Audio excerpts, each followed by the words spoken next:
오늘, 오늘 말씀은 아가서 4장 1절부터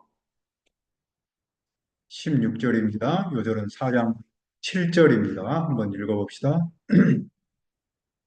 나의 사랑 너는 어여쁘고 아무 흠이 없구나. 말씀의 제목은 아무 흠이 없구나입니다. 우리가 누군가에게 너는 아무 흠이 없구나라는 말을 듣는다면 어떤 느낌이 들겠어요?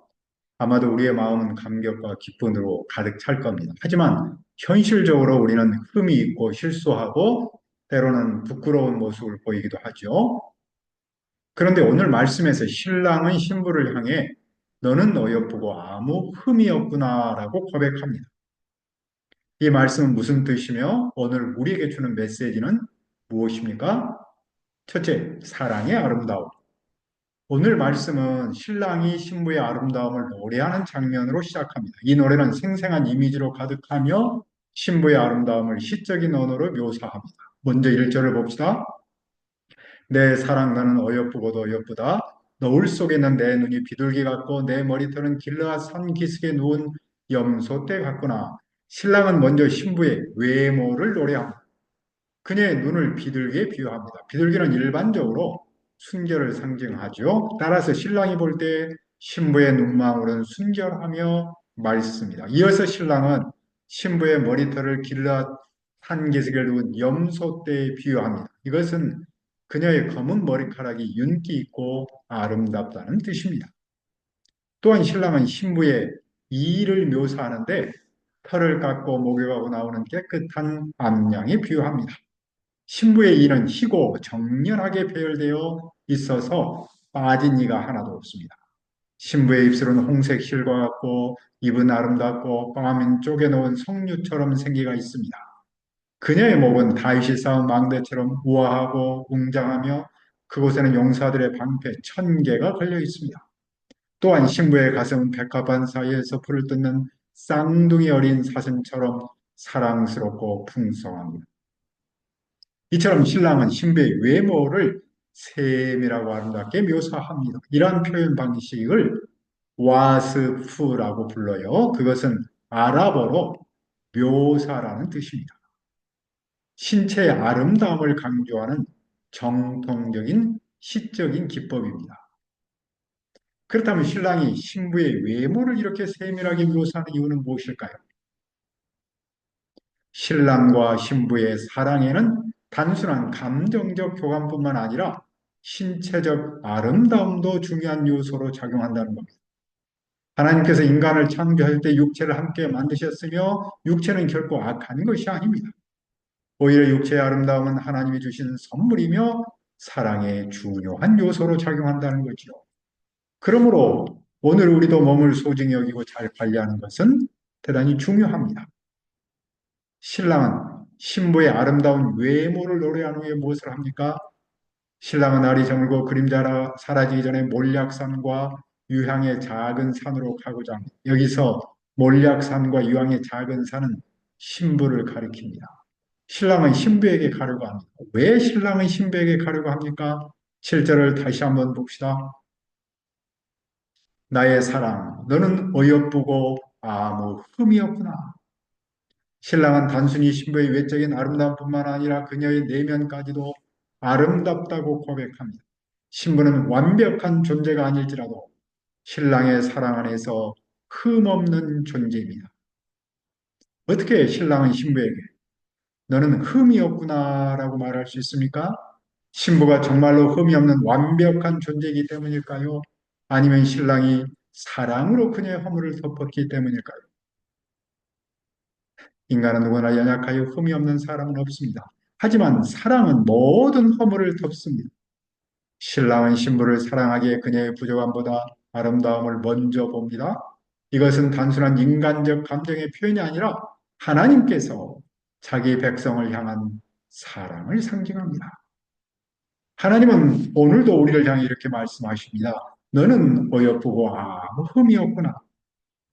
우리는 연약하여 죄로 인해 흠이 많습니다. 하지만 하나님은 사랑으로 우리를 의롭다 하십니다. 우리를 흠이 없는 것처럼 여기시는 이유는 우리가 완전해서가 아닙니다. 그것은 하나님의 사랑이 우리의 모든 허물을 덮기 때문입니다. 그러나 우리는 종종 자신의 부족함을 보며 스스로 정죄할 때가 있습니다. 또 다른 사람으로부터 정죄를 받기도 합니다. 이에 대해 사도 바울은 단호하게 말합니다. 누가 능히 하나님께서 택하신 자들을 고발하리요. 의롭다 하신 이는 하나님이시니 누가 정죄하리요. 죽으실 뿐만 아니라 다시 살아나신 이는 그리스도 예수시니 그는 하나님 우편에 계신 자요 우리를 위하여 간구하시는 자시니라. 누가 우리를 그리스도의 사랑에서 끊으리요. 환난이나 곤고나 박해나 기근이나 적신이나 위험이나 가리랴. 이처럼 하나님의 사랑은 그 어떤 곳으로도 끊을 수 없을 만큼 강력합니다. 그러므로 우리는 세상의 기준이 아니라 하나님의 기준으로 우리의 가치를 바라봐야 합니다. 그리고 그 사랑을 확신하며 살아가야 합니다. 이제 신랑은 신부에게 무엇을 요구합니까? 둘째, 더 깊은 사랑으로의 초대. 8절을 보십시오. 내 신부야 너는 레바논에서부터 나와 함께하고 레바논에서부터 나와 함께 가자. 아마나와 스닐과 헤르몬 꼭대기에서 사자굴과 표범산에서 내려오너라. 여기서 레바논은 신부의 집을 상징합니다. 레바논은 아름다운 산이지만 동시에 사자와 표범이 있는 위험한 곳이기도 합니다. 신랑의 신부가 그것을 떠나 자기와 함께 가기를 바랍니다. 이 레바논은 하나님의 교회가 살아가는 세상을 상징합니다. 세상은 레바논처럼 아름답지만 동시에 영적 위험이 존재하는 곳이기도 합니다. 그런데 교회는 종종 세상에 머물기를 원합니다. 그러나 예수님은 오늘의 교회에 이렇게 말씀하십니다. 나와 함께 가자. 내려오너라. 우리는 세상의 안전한 곳에 머무르고 싶어 합니다. 하지만 주님은 우리를 더 깊은 사랑의 세계로 초대합니다. 주님은 교회가 세상의 얄팍한 사랑에 머물지 않고 주님의 더 깊은 사랑의 세계로 나가기를 원합니다. 왜 신랑은 신부와 함께 가려고 합니까? 구절을 보면 신부가 신랑의 마음을 빼앗았기 때문입니다. 신부의 무엇이 신랑의 마음을 사로잡았을까요? 신부가 신랑을 한 번 바라본 눈길과 그녀의 목에 걸린 단 하나의 목걸이입니다. 신부의 눈에서 빛나는 오직 한 눈동자와 목에 걸린 보석 한 개가 신랑의 마음을 황홀하게 만들었습니다. 여기서 중요한 점은 신랑이 신부의 많은 것에 매료된 것이 아니라 단 하나의 것에 마음을 빼앗겼다는 겁니다.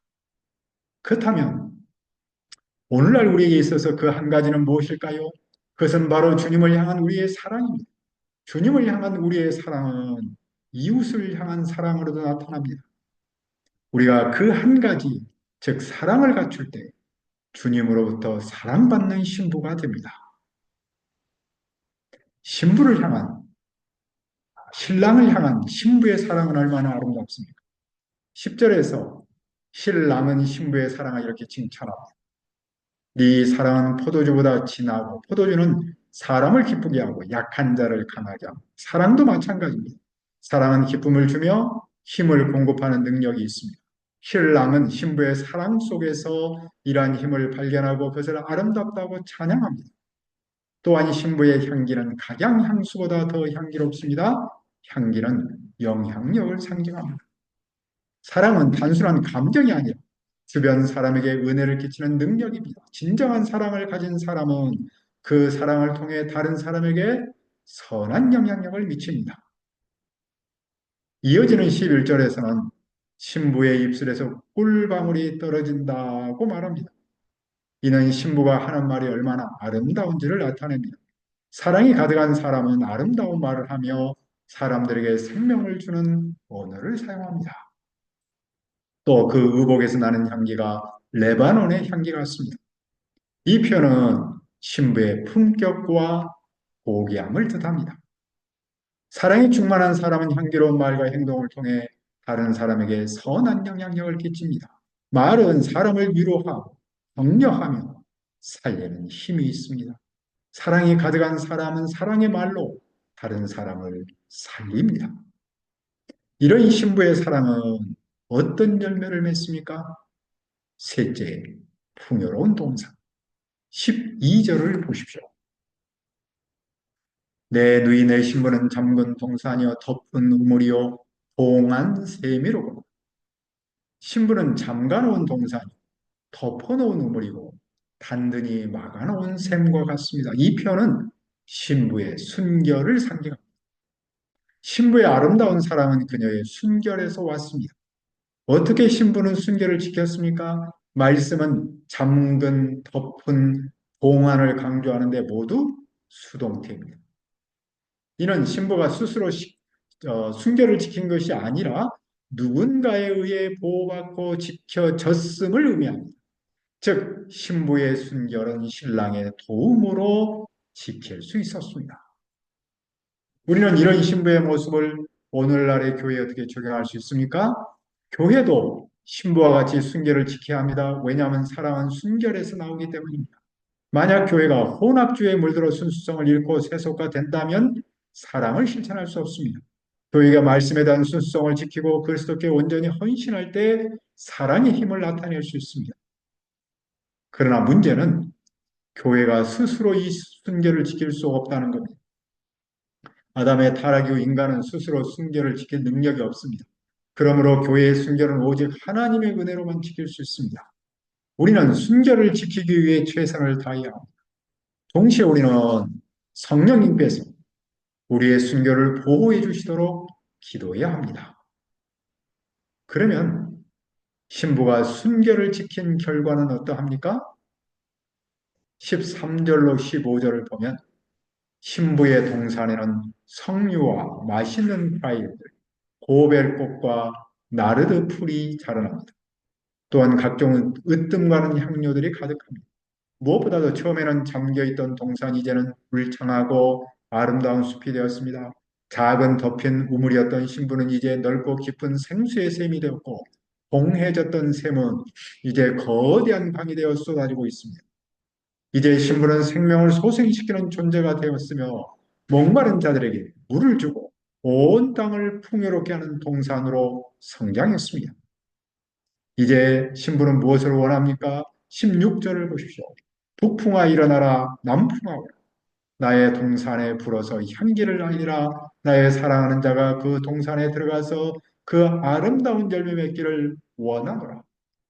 신부는 북풍과 남풍이 동산에 불기를 바랍니다. 여기서 북풍은 찬바람을 말하고 남풍은 더운 바람, 따뜻한 바람. 신부가 두 바람이 모두 불기를 원하는 이유는 무엇입니까? 그것은 사랑하는 자, 즉 신랑이 동산에 들어와 그 아름다운 열매를 먹도록 하기 위함입니다. 이 비유에서 우리는 중요한 교훈을 얻을 수 있습니다. 찬바람은 때로 불편하고 견디기 어려운 시련을 의미할 수 있습니다.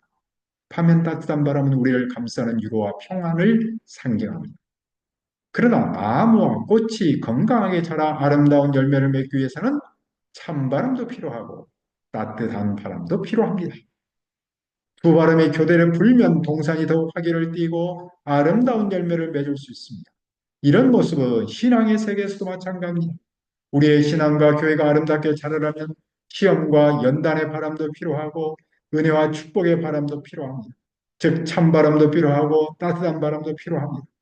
이런 과정을 통해서 우리는 더욱 단단하게 자라며 신랑이신 예수님께 드릴 아름다운 열매를 맺을 수 있습니다. 우리는 오늘 말씀을 통해서 무엇을 배웁니까?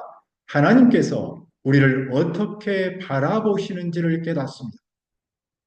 하나님은 우리가 흠이 없어서 사랑하는 것이 아닙니다. 우리가 흠이 있음에도 불구하고 사랑으로 덮으시며 우리를 의롭다 하십니다. 그렇다면 우리는 이 사랑을 어떻게 받아들이고 살아가야 할까요? 오늘도 하나님의 사랑을 기억하며 그 사랑 안에서 우리의 정체성을 새롭게 합니다. 우리는 공동체와 함께 이 사랑을 나누며 그 사랑을 캠퍼스 영혼에 전할 수 있기를 기도합니다. 사랑의 하나님 아버지, 오늘 말씀을 통해서 하나님은 우리가 흠이 없어서 사랑하는 것이 아니라 흠이 있음에도 불구하고 사랑으로 덮으시며 우리를 의롭다 하시는 분임을 믿습니다. 우리가 오늘도 이 하나님의 사랑을 기억하며 그 사랑 안에서 우리의 정체성을 새롭게 하도록 도와주옵소서. 우리가 공동체와 함께 이 사랑을 나누며 그 사랑을 캠퍼스 영혼에 전할 수 있도록 도와주시옵소서. 감사하며 예수님의 이름으로 기도합니다. 아멘.